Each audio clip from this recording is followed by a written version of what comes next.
صل على محمد وآل محمد. من الشيطان الرجيم. بسم الله الرحمن الرحيم. إنا أعطيناك الكوثر فصل لربك وانحر إن شانئك هو الأبتر. صدق الله العلي العظيم وصدق رسول النبي الكريم. اللهم صل وسلم وزد وبارك على رسول الله عليه الأسرار.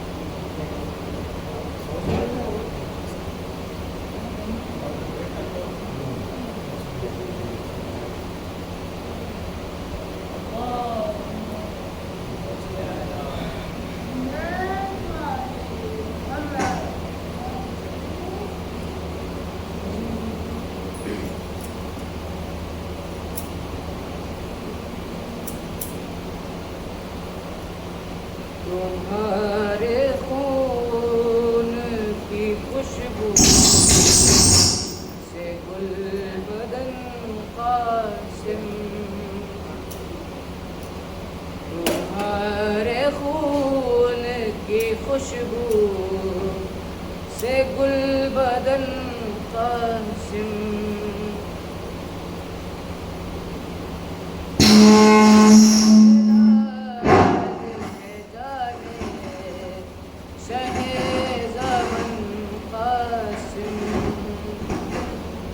حسن کے لال ہے جانے شاہ زمن قاسم. تمہارے خون کی خوشبو سے گل بدن قاسم. شہادتوں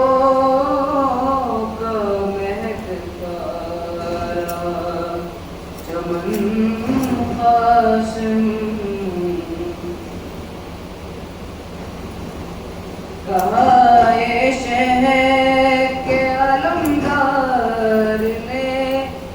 سبحان اللہ. کہا یہ شہر کے علمدار نے سبحان اللہ.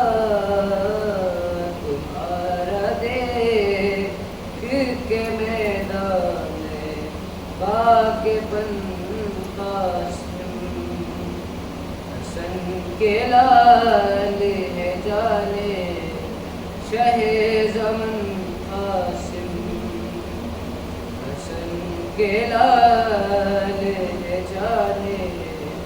شاہ زمن قاسم. جو ڈھیر عرض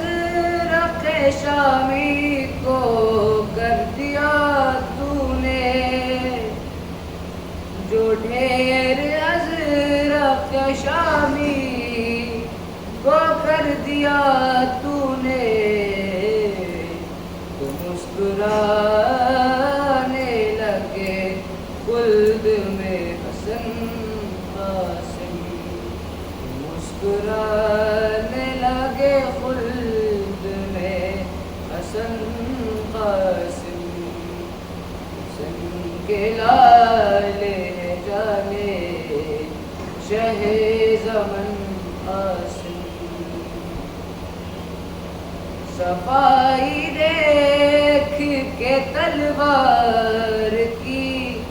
لعی بولے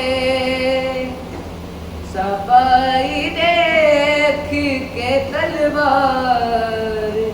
کی لعی بولے لڑائی کا یہ سکھایا ہے کس نے فن قاسم لڑائی کا یہ سکھایا ہے کس نے فن قاسم حسن کے لال نے جانے شہ زمن قاسم حسن کی طرح شجاعت میں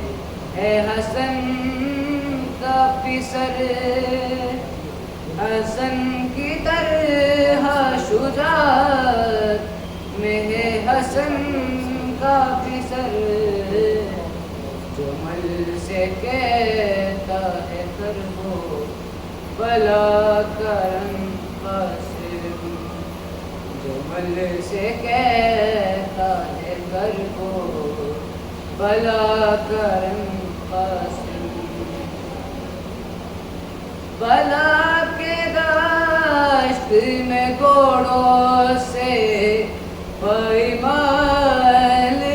کیا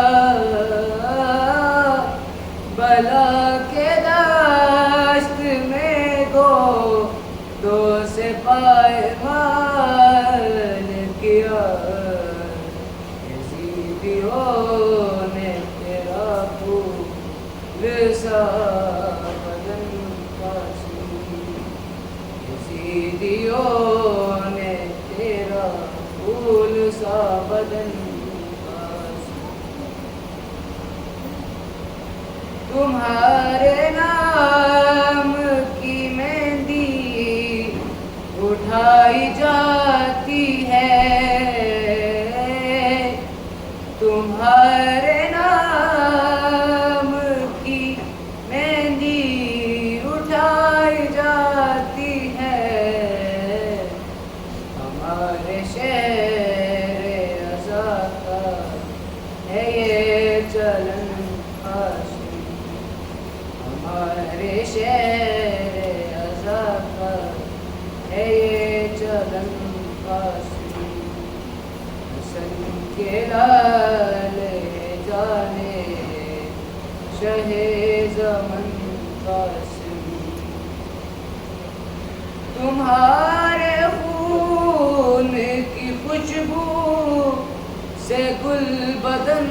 قاسم شہادتوں کا مہکتا رہا چمن قاسم شہادتوں کا مہکتا رہا چمن قاسم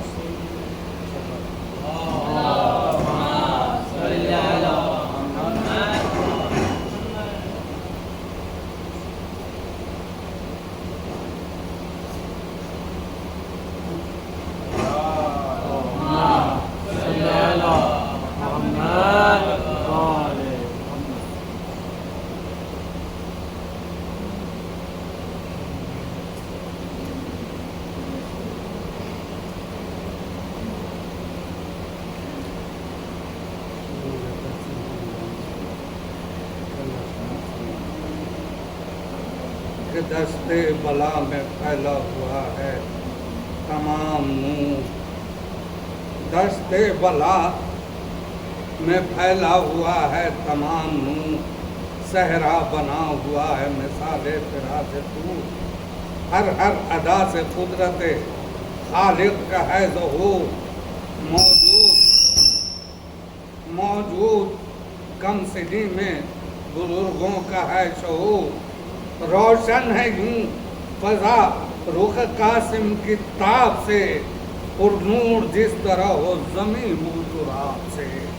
پر نور جس طرح سے زمین بوتراب سے اس